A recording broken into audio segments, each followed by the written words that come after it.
Vous vous souvenez quand l'année dernière, je vous ai dit que ma toute dernière critique de film, ce serait Jurassic World Dominion?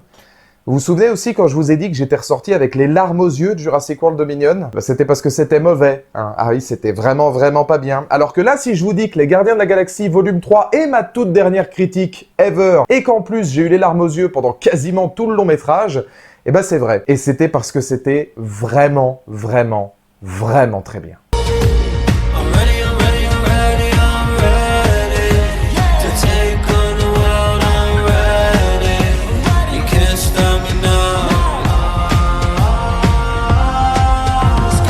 Bonjour à toutes et à tous, c'est Valou et bienvenue pour cette toute nouvelle vidéo, cette toute dernière critique. Alors là, oui d'accord, je m'étais laissé des petits passe-droits pour Avatar 2 et 65.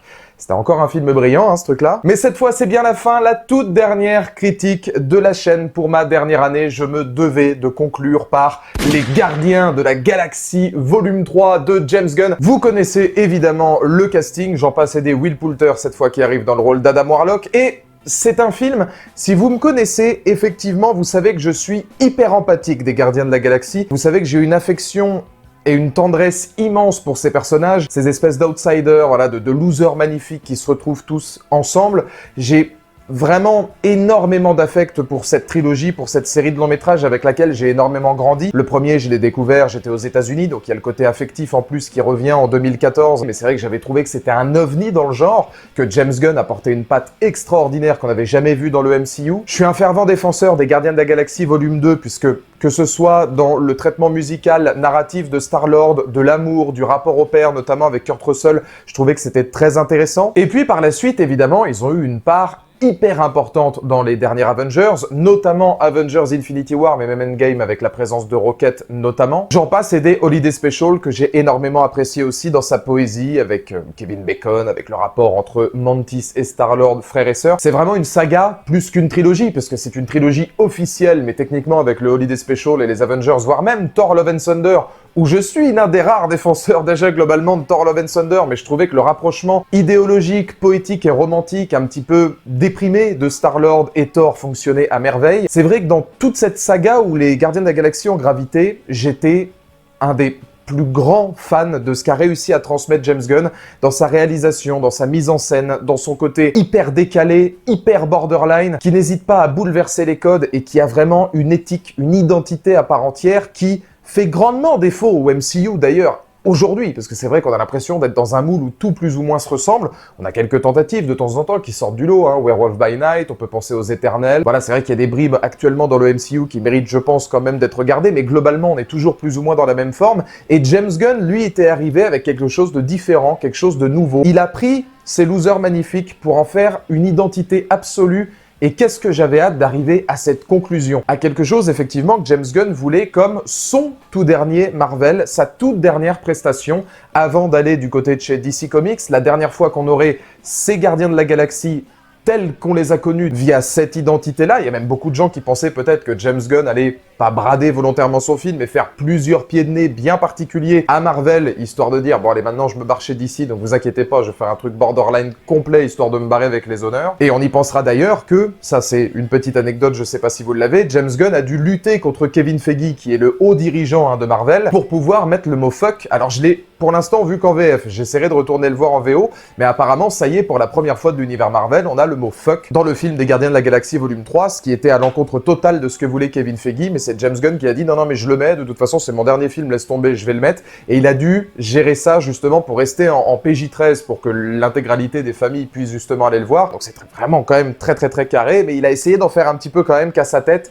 Et effectivement, quand tu as grandi avec les Gardiens de la Galaxie comme moi, quand tu as une attache extraordinaire pour les personnages, Rocket et Star-Lord en tête, quand tu as envie de voir justement quelles pourraient être leurs dernières aventures, dans un univers Marvel finalement qui nous met tellement de long-métrage que tu te dis que ça n'aurait jamais de fin, j'étais hyper curieux. Et oui, j'ai eu les larmes aux yeux pendant quasiment toute la séance, notamment l'intégralité des séquences avec Rocket, on en reparlera. Mais j'ai trouvé que c'était une conclusion quasi parfaite, à l'émotion extrême, à la réalisation audacieuse, à l'écriture vraiment très intelligente, parce que pour une conclusion, il fallait savoir la gérer, que ce soit passif ou agressif, et là je trouve que ça a été fait de main de maître, avec un méchant qui pose littéralement des bases dans ce long métrage, mais qui est percutant et qui va aider justement aussi au traitement de personnages qu'on connaissait déjà. Donc très sincèrement, pour moi, c'était une immense réussite. On va en parler évidemment en 3 parties, et ne vous inquiétez pas, la première qui concerne le film est absolument sans spoil. C'est parti, let's go. Putain, franchement, je vous jure, tu commences le film par Radiohead, qu'est-ce que vous voulez que je vous dise? On tuera personne. Juste 2 ou 3. On tue personne. Un seul. Un type que personne n'aime. T'es vraiment déprimant. Et tout d'abord, avant évidemment de vous parler plus en profondeur du long métrage dans l'analyse, de quoi ça parle? Eh bien, il s'agit, entre guillemets, au détour d'une péripétie qui va arriver aux Gardiens de la Galaxie très tôt dans le long métrage, du maître de l'évolution qui essaie de rendre le monde meilleur par diverses expériences génétiques, qui va tenter de remettre la main sur une de ses expériences les plus cultes, en tout cas qui l'a le plus marqué, et c'est effectivement Rocket. Le reste, je ne peux pas vous le dire parce que ça spoilerait absolument tout, donc je vais vraiment m'arrêter là en ce qui concerne le scénario pour l'instant. Par contre, ce que je peux vous dire, c'est que c'est un film qui garde les codes des 2 premiers Gardiens de la Galaxie, notamment au niveau de l'humour, qui va être présent, peut-être un petit peu moins que dans les précédents, parce qu'on va y revenir, c'est beaucoup plus sombre, beaucoup plus émouvant et beaucoup plus nuancé. Mais ça garde quand même un humour typique à la Gardien de la Galaxie, notamment dans le côté décalé, notamment dans les dialogues, notamment dans les duos de personnages qui sont vraiment cultes. Je pense à Drax et Mantis, qui avaient été déjà énormément travaillés depuis les Gardiens de la Galaxie volume 2, puis Avengers, puis aussi le Holiday Special, puisque c'était eux qui allaient chercher Kevin Bacon. C'est vrai qu'on va garder plusieurs thématiques proches des Gardiens, mais toujours en les retravaillant. L'humour est toujours là. On a aussi un visuel et une mise en scène qui est le propre de James Gunn, hein, c'est-à-dire qu'en termes de photographie, ça va être extrêmement coloré. C'est un film qui, en termes d'effets visuels et d'effets spéciaux, est relativement beau à garder aussi parce qu'il a une mise en scène ambitieuse. Il y a notamment, voilà, 2 plans séquences, je crois, dans le film qui marquent l'esprit du spectateur. Je crois que l'introduction, notamment sur Rocket avec Radiohead, Creep, il me semble, hein, à un plan près, mais il me semble bien que c'est en plan séquence pour arriver jusqu'à un Star-Lord totalement désœuvré, voilà, totalement déprimé. Ça, j'y reviendrai ensuite dans la partie personnage. Et un autre plan séquence, alors là, qui est beaucoup plus ambitieux, puisque c'est sur un morceau des Beastie Boys, là aussi on y reviendra au niveau de la bande originale, une séquence de combat vers le dernier quart du long métrage, où on a cette séquence avec une chorégraphie des combats extrêmement chiadée, mais qui est filmée en plan séquence et qui est filmée au rythme du morceau des Beastie Boys. Donc c'est vrai qu'en termes de mise en scène, en termes d'élégance de mise en scène, parce que là on peut vraiment parler d'un film, je trouve, qui est élégant, en termes de visuel, de photographie, d'esthétique, c'est un film qui va garder justement les codes des anciens Gardiens de la Galaxie avec beaucoup de couleurs, notamment quand ils arrivent du côté de Orgocorp. Je vous dirai rien évidemment pour éviter les spoils, mais c'est comme qui dirait une planète ou en tout cas une espèce de complexe organique. C'est vrai que là c'est très coloré, visuellement il se passe quelque chose et c'est la marque, le propre de James Gunn, qu'il avait eu notamment dans les 2 premiers, hein, Gardiens de la Galaxie, mais qu'on avait même retrouvé, même si c'était pas filmé par James Gunn, dans Avengers, notamment Infinity War, parce que la première fois qu'on retrouvait les Gardiens, il y avait aussi cet esprit extrêmement coloré qu'ils avaient repompé et récupéré de James Gunn. On pourra aussi saluer le rythme très bien manœuvré, hein, sachant que c'est tout de même le film le plus long de la licence, et il y a énormément de poésie dans le film, de la part de l'intégralité des protagonistes, même ceux qu'on n'imaginerait pas, notamment Nebula, etc., où c'était aussi quelque chose qu'il fallait développer pour une conclusion, c'était cet esprit de famille. Comment conclure cet esprit de famille aussi important? Et c'est justement très bien concocté de par la poésie qu'il y a tout au long du film. Mais c'est justement par cette poésie qu'on va le voir, c'est aussi une poésie qui est très sombre, très tourmentée, très torturée, et ça on le voit par Rocket. Le travail, sans vous spoiler, d'écriture autour de Rocket est tellement riche, notamment vis-à-vis du flashback, que 90% de ces scènes, je ne vous mens pas, j'avais les larmes aux yeux, quitte à même parfois pleurer, parce que effectivement j'ai tellement de tendresse pour ces personnages, et même en règle générale dans son écriture, c'est d'une tristesse poétique tellement forte que très sincèrement, voilà, on peut énormément apprécier le premier film des Gardiens de la Galaxie. Je ferai pas de comparatif entre les 3, parce que pour moi, je trouve que c'est une trilogie parfaite, voilà, qui se suit à merveille, où il n'y a pas un long métrage qui est meilleur qu'un autre. Je pourrais pas dire que le 2 est meilleur que le 3, ou moins bon que le 1, par exemple, parce que ce qui se passe autour d'Ego et Star-Lord dans la dramaturgie, justement, paternelle, j'ai trouvé ça intéressant. Mais le 3e, là, pour le coup, est peut-être le plus émouvant. Les séquences autour de Rocket amèneront aussi quelque chose de beaucoup plus sombre, de beaucoup plus glauque, de beaucoup moins léger que les 2 premiers Gardiens de la Galaxie, où là, on va vers énormément de références à, parfois, des musées des horreurs. Ça, je peux le dire puisque c'était dans les bandes annonces, mais on va retrouver beaucoup de créatures qui ont aussi, en tout cas d'animaux, qui ont été refaçonnés génétiquement pour devenir des espèces de créatures un petit peu cheloues dans l'œuvre. C'est vrai que toutes ces séquences-là en flashback avec Rocket sont hyper émouvantes, mais aussi très très dures et très glauques. On a ce côté un peu musée des horreurs où j'ai limite de temps en temps vu le premier Toy Story où il avait reformaté ses jouets, etc., où c'était quand même relativement horrifique pour un dessin animé pour enfants. Ou pourquoi pas un côté monstre de Frankenstein avec le créateur fasciné par ses expériences, etc., qui se marie vachement bien d'ailleurs au trash du long métrage. Ça va être pareil au niveau des costumes, de l'esthétique des créatures, etc., même du méchant en règle générale. Ils font une blague sur Robocop. Moi j'ai vu du Star Trek, notamment Star Trek Premier Contact, etc. J'ai vu du métal hurlant. Enfin, il y a énormément de références à l'heroic fantasy et la science-fiction qui se mêlent dans ce film, je trouve vraiment de main de maître. Et c'est vrai que garder cette élégance, mais en même temps être capable de la rendre beaucoup plus glauque, beaucoup plus sordide, et garder aussi cette poésie, finalement, cet humour, c'est un cocktail parfait. C'est-à-dire qu'il réussit à reprendre ce qu'il avait fait dans les 2 premiers Gardiens, mais en plus inclure des traitements beaucoup plus durs, beaucoup plus violents, avec évidemment sa patte créative à James Gunn, que ce soit dans l'écriture ou encore une fois, je le disais, dans la mise en scène, avec l'utilisation par exemple de beaucoup de ralentis, ça c'est vrai qu'il y en a énormément, notamment au niveau de la musique. Et là aussi, je voudrais en parler de la musique, à l'exception des Beastie Boys où il y a la musique sur une scène d'action et notamment la musique utilisée dans la première scène post-générique, j'en parlerai dans la partie spoiler. Là, pour le coup, je trouve que les musiques sont beaucoup plus mélancoliques, puisqu'on va pas les avoir pour magnifier des séquences d'action, mais beaucoup plus pour travailler le traitement des personnages ou ce que les personnages peuvent ressentir. Elles sont un petit peu en retrait, il y en a énormément, hein, mais elles sont un peu plus en retrait, je trouve, dans des segments voilà, qui sont pas voulus comme de l'action ou pour en mettre plein la tronche aux spectateurs, hormis pour les Beastie Boys, mais beaucoup plus pour traiter justement les personnages. Et c'est ça que j'ai trouvé hyper intéressant. Et forcément, là, on va être obligé de spoil. Si vous n'avez pas vu le film, revenez voir cette critique par la suite. Là, vous avez à peu près un avis sur ce que je peux vous dire au niveau très rapidement des personnages, de l'histoire et de la mise en scène. Là, on va passer beaucoup plus dans cette deuxième partie autour des personnages. Donc, quittez cette vidéo si vous voulez pas vous faire spoil. La dernière chose que je peux vous dire, c'est que je trouve que le méchant est vraiment très percutant. On va y revenir. Que le traitement autour de Star-Lord et Gamora est respecté et plutôt cohérent. On va y revenir. Et on va aussi parler de Rocket. Parce que Rocket, là, pour le coup, c'est vraiment le greatest of all time. On tuera personne. Juste 2 ou 3. On tue personne. Un seul. Un type que personne n'aime.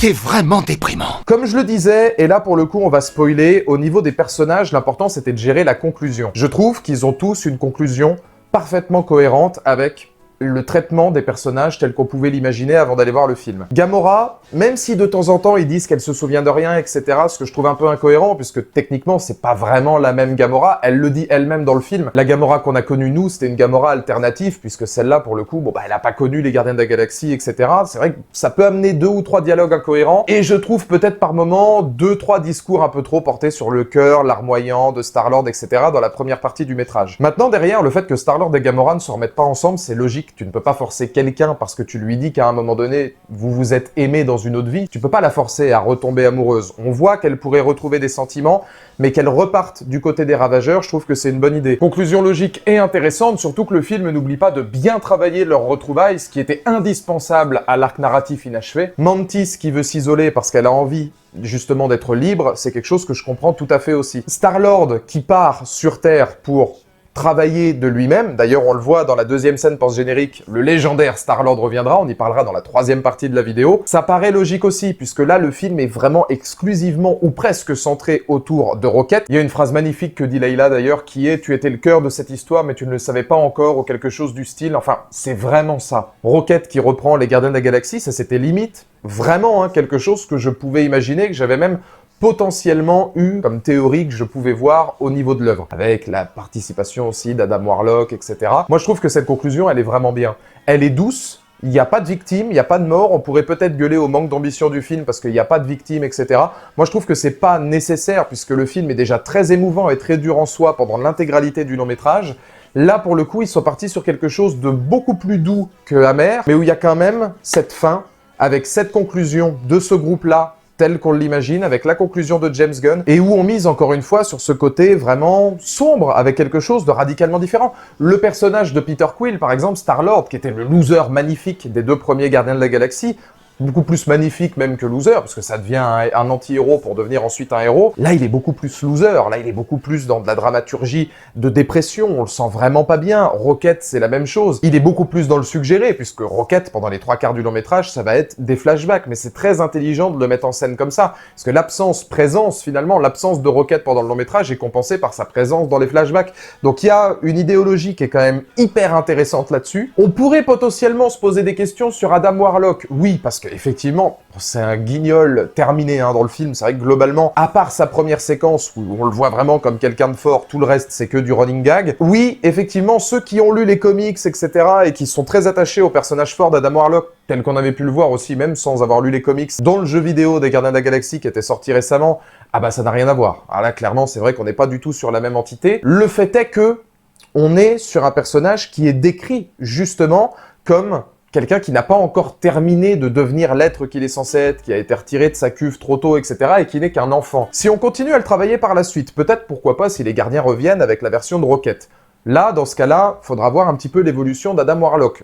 Auquel cas, pourquoi pas l'avoir travaillé comme ça dans ce film-là. Si c'est qu'un one-shot et qu'on le revoit plus ensuite, c'est vrai que pour le coup, c'est peut-être un peu faible et il est peut-être un petit peu trop rigolo pour être Adam Warlock. Mais étant donné qu'il est écrit comme ça, je trouve qu'on peut rien dire de négatif puisqu'il est écrit comme un enfant un peu capricieux, etc. qui apprend parce qu'il n'a pas été justement sorti de sa cuve à temps. Donc c'est vrai qu'on peut avoir deux poids deux mesures. Le maître de l'évolution, je l'ai trouvé très bon, glauque, immersif, gore, notamment sur sa dernière séquence, avec le visage arraché, etc. Enfin, il y a quand même des choses qui sont aussi très très fortes et qui sortent du Marvel habituel. Le traitement qu'il a avec Rocket, notamment quand Rocket, tous ses amis vont mourir, où là j'étais dans le mal, mais vous avez même pas idée. Genre, cette scène pour moi est horrible. Là où il y a tous les petits de potes de Rocket, Layla, Sol, Moustache, qui vont tous mourir les uns après les autres, et puis que Rocket arrive et lui vraiment déchire la tronche. C'est là qu'on comprend pourquoi il avait un masque finalement. Il y a des scènes très fortes, il y a des scènes très gore, et je trouve que même si on n'est pas sur un Thanos ou un Killmonger avec une volonté que le spectateur pourrait comprendre,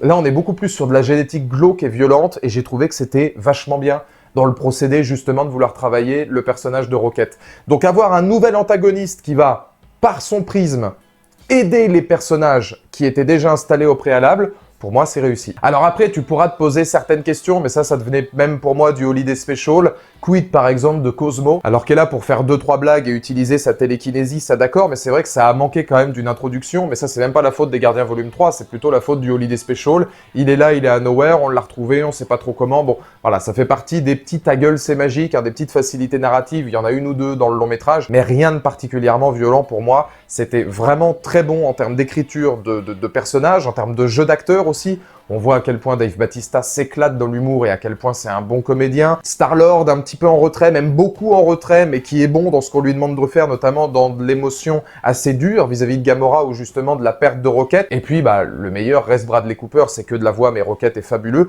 Et on va parler dans cette dernière partie qui sera qu'est-ce qui va se passer après. On tuera personne. Juste 2 ou 3. On tue personne. Un seul. Un type que personne n'aime. T'es vraiment déprimant. Parce que dans les scènes post-génériques, on a deux options.